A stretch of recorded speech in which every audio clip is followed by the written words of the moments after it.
Well, Betty, now that we've talked about early development and we've talked about, first of all, your first involvement, and then also kind of turning a corner where you went from child in Sunday school to, I don't know what you want to say, young child, teenager, or older child, teenager, I guess I should be saying.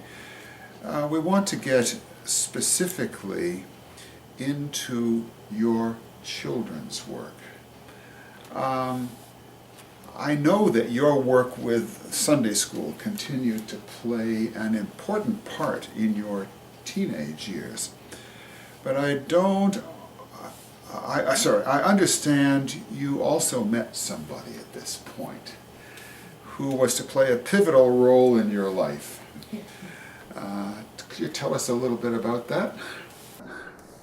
Yes,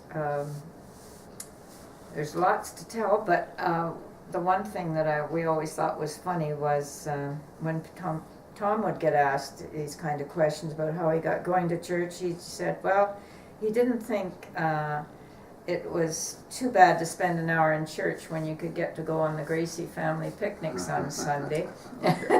Sit in the back seat with Betty and her two little sisters.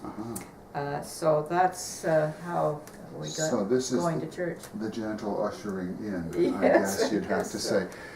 But I think also at around about that time there was a Sunday school conference that you went to at Elam Lodge, which played a big role in how things were going to develop.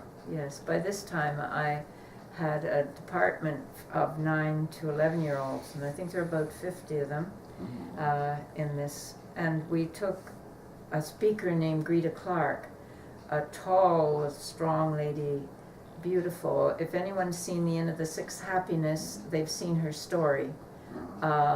Rescuing little girls that were thrown out in the streets because girls weren't wanted in China, and setting up orphanages. So anyway, this was the Greta who was home now, having been chased out by the Japanese.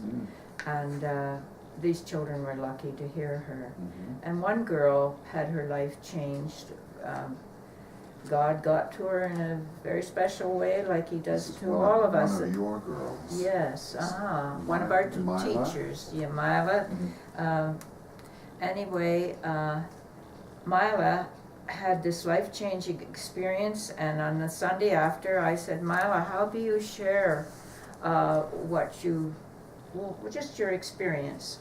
So she said, oh, I can't do that. You know, my brother sits in the first class right here at your desk, and I can't. I said, Mila, tell you what, you take these 3 verses and scoot into the church. You have 5 minutes, and would you please come back and then give me your answer? And these verses were Luke 12, and Matthew. Yes, and they all have to say, in general, that anyone who acknowledges Jesus before the people, he will acknowledge them before his Father in heaven. So that's roughly what they all said. When she came back, she just said, you don't give a person any choice, do you? So Mila shared her story. And then she swung around and said, you didn't tell me I'd feel like this. And I wanted to say, or feel like what? But then the verse practically says, you know, that if you do this, I will then honor you. And I think she was given the blessing of having been brave enough to speak. She got it right away. She got it right away.